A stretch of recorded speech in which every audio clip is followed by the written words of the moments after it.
as entrepreneurs, especially as very ambitious, impact-driven people, oftentimes we do associate our self-esteem along with what we accomplish, what we do. So we go into this self-esteem roller coaster ride. And I think what you're sharing is even more fundamental, right? Because it's your health. It affects how you think. It affects your sleep. And we all know that if you don't sleep well, then it's a downward spiral right away. I really appreciate you sharing all of this.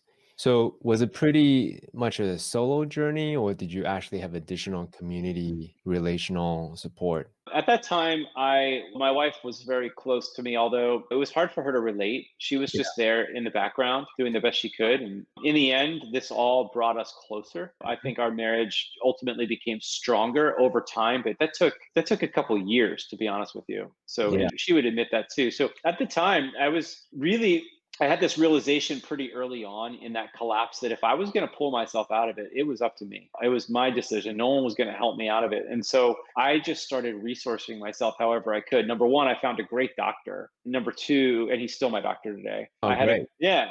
And I found a great psychotherapist who I still see on a biweekly basis and cannot more highly recommend that experience of having a therapist that you can really relate to and that you can really feel comfortable with. But to this day, my doctor and my therapist became my two advocates. Mm. And then thirdly, I actually worked with a third gentleman who I guess he would call himself more of a guide. Like he works with leaders.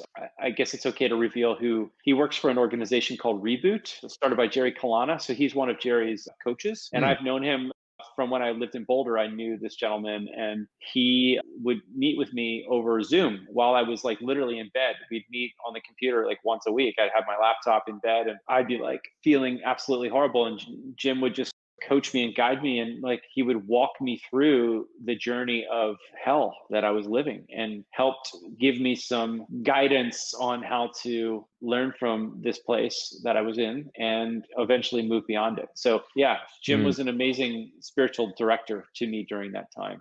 So delineate on that point just a little bit because it sounds, well, it sounds like he's a mindset coach slash spiritual guy. How do you delineate the difference between a mindset coach, a spiritual guy for you personally? Yeah.